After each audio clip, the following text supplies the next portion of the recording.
It's a curious human habit, isn't it? To treat our most profound desires like a dental cleaning. We pencil them into some far-off future like 2026 and tell ourselves, that's the year. That's when my financial turnaround finally arrives. And so we wait.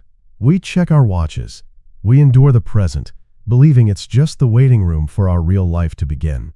We have all been there, outsourcing our power to a future date, a political change, or some cosmic permission slip that we're hoping gets signed.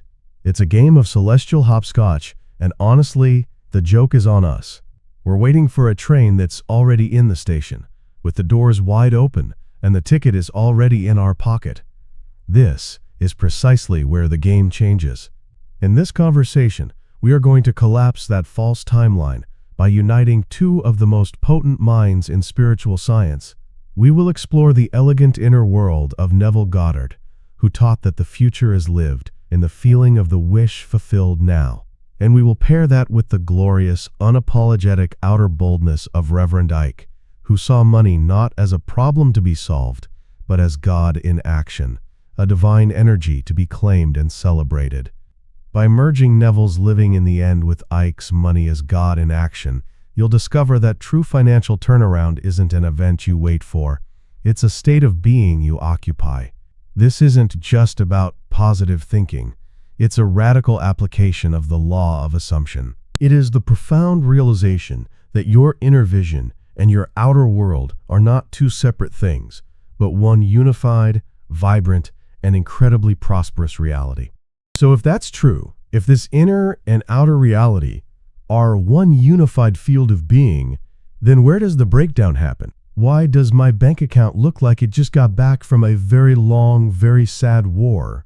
The cause, as Neville would explain with a gentle chuckle, is that we are treating our imagination like a budget streaming service that only has one show in its library. The struggle is real. We are the dutiful, loyal audience of our own lack. We wake up, press play on the Not Enough episode, and then spend the day marveling at how realistic the production quality is. We mentally rehearse arguments about money. We feel the familiar clench in our stomach when we think about bills. We are, in essence, giving our full, undivided, creative attention to the very reality we claim we want to escape. We are living in the end, all right, but it's the end of a tragedy we wrote for ourselves this morning. And this is precisely where Reverend Ike would bang his fist on the pulpit and shout a glorious amen. He'd tell you to change the channel. He understood that the universe doesn't give you what you want. It gives you what you are. If you are broadcasting the frequency of, I am worried about 2026, the universe, which is God in action, simply says, copy that. More worry coming right up. Both Neville and Ike agreed on this fundamental truth. The world you experience is nothing more than your own consciousness objectified. You are the projector, and the world is the screen. To change the picture, you don't go up and start painting on the screen. You change the slide in the projector. You change the inner conversation. This is where the real fun begins. It's a game of mental make-believe, but with real-world consequences. Neville called it revision. Instead of replaying that stressful phone call with the credit card company, you mentally reshoot the scene. In your imagination, you hang up the phone feeling relieved, paid in full, maybe even laughing, because you just received an unexpected payment that covers it 10 times over. You feel the feeling of that new scene. You loop it. You enjoy it. You are no longer binge-watching your problems. You are channel surfing to your victory lap. If you're enjoying this little trip behind the cosmic curtain, and you're ready to start directing your own blockbuster life, do me a favor and hit that like button and subscribe for more. You don't have to wait for 2026 to change the channel. The remote control has been in your hand the whole time. So you've got the remote. You've changed the channel in your head from that sad little black and white documentary about your problems to a full-color epic of your success. Wonderful. But the work doesn't stop there, darling. Because you can't feel like $1 million on the inside and walk around looking like a bounced check on the outside. The universe gets mixed signals, and frankly, it hasn't got time for your wishy-washy energy. This is where Reverend Ike would tell you to get some backbone, both literally and figuratively. He taught that your self-image is the blueprint from which your life is built. If you've done the inner work, if you have truly felt the reality of your wish fulfilled as Neville taught, then your body had better get the memo.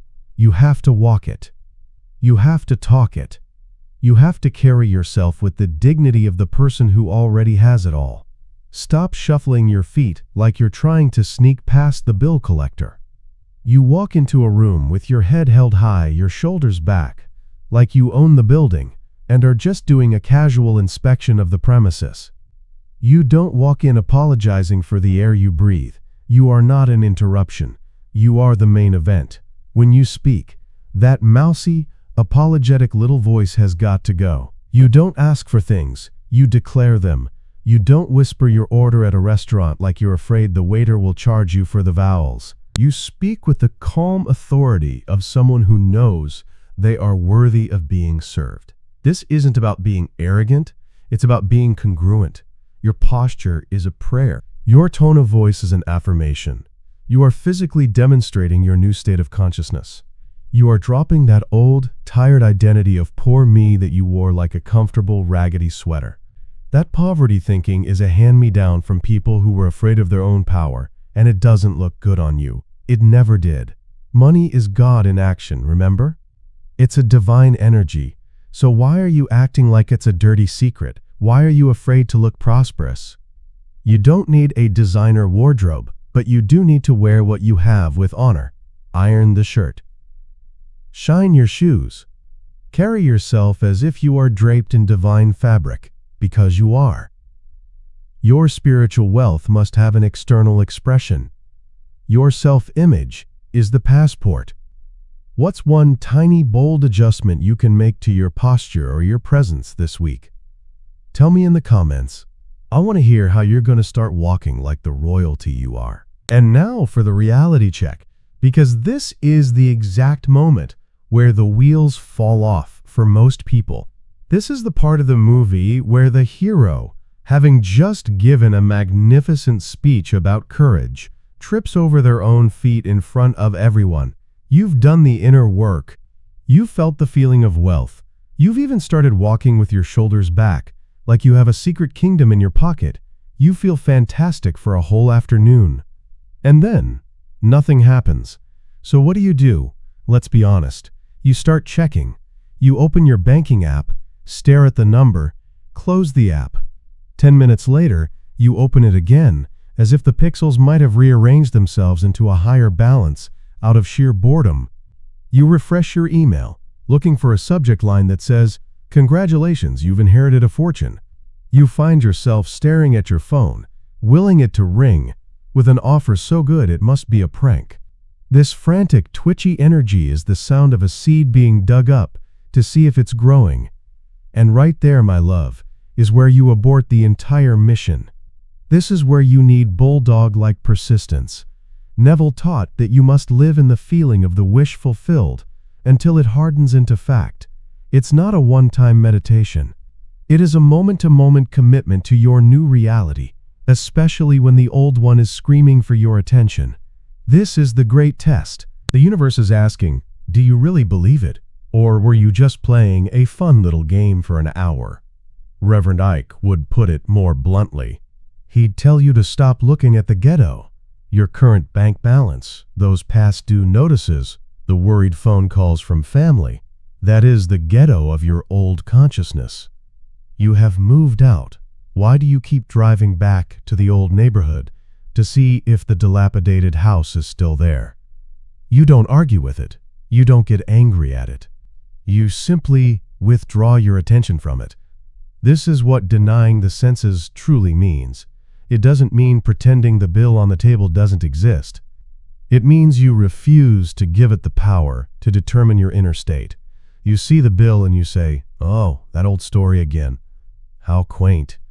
And you immediately return your mind to the feeling of being abundant, secure, and at peace.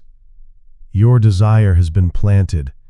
It is in the ground, in the dark, where all creation begins. Your only job now is to water it with faith and leave it alone. The time gap between your assumption and its physical expression is not a punishment. It is a gestation period. It is the necessary silence in which the seed can do its work. Your persistence is the sunlight. Your doubt is the shovel that digs it up and kills it. So for heaven's sake, put the shovel down. So how do we synthesize this into a single, devastatingly effective tool? It's simple. Neville gives you the inner blueprint, the divine map. Reverend Ike provides the rocket fuel and the audacity to launch. Together they create a practice that rewires your subconscious mind and commands your reality to conform. Let's call it the throne room technique, and it is your new secret weapon. Here's how it works. Twice a day, find a quiet place where you can be undisturbed for just 5 minutes. This is the Neville part. Close your eyes. I don't want you to visualize money falling from the sky. That's amateur hour. I want you to go past the event. Imagine it is 6 months after your financial turnaround has completely solidified. What does that feel like? Feel the profound calm of total security. Feel the joy of swiping a card without a knot in your stomach. Imagine a conversation you would have with a loved one, telling them how peaceful and free you feel. Don't just see it, feel it, until it is your dominant sensation. Saturate yourself in the feeling of relief. Now for the Ike part. After those 5 minutes, open your eyes. Your job is to not let that feeling go. You must carry the feeling from your inner throne room out into the world. You get up from your chair differently. You walk with the posture of someone who has no financial worries. You interact with the cashier at the grocery store with the quiet confidence of someone whose accounts are overflowing. This isn't faking it. You are embodying the truth you just established within. Your mental diet now consists only of thoughts that support this new state. And here is the most crucial warning. Your old self will try to sabotage you. It will whisper, okay, that was a nice little fantasy. Now let's check our bank account. The moment you do that, you have just performed a spiritual abortion on your own creation. You've dug up the seed. Do not do it. Your only work is to maintain the feeling. The order has been placed with the universe. Stop calling the kitchen to ask if they've started cooking. Your persistence in the feeling of the wish fulfilled is the only thing required. Now go and walk as if you already own the kingdom. So this is the moment. The end of the waiting room. The final curtain call on the sad little play called Someday. Forget 2026. Forget the idea that your power is on layaway, waiting for you to make the final payment. The great secret is out, and it is that you were the bank all along. You are the operant power in your world. There is no one to ask, no one to beg, and nothing outside of you to change. Your consciousness is the one and only reality, and this entire three-dimensional world is simply your faithful, obedient mirror, reflecting every state you consent to. Stop giving your consent to lack. Stop bowing down to the ghost of your old bank account. You are the king, you are the queen, you are the entire royal court. From this moment forward, this is the only affirmation you will ever need. It is the synthesis of Neville's inner kingdom and Ike's outer glory. Feel it now. I am the source and substance of my own supply. If you are ready to live this truth, to embody this power every single day, subscribe to this channel and join this revolution of the mind. We are done playing small. We are done asking for permission. Now go and cancel your reservation for 2026. You don't need a ticket to the future. You own the entire railroad. I am Wealth Mindset.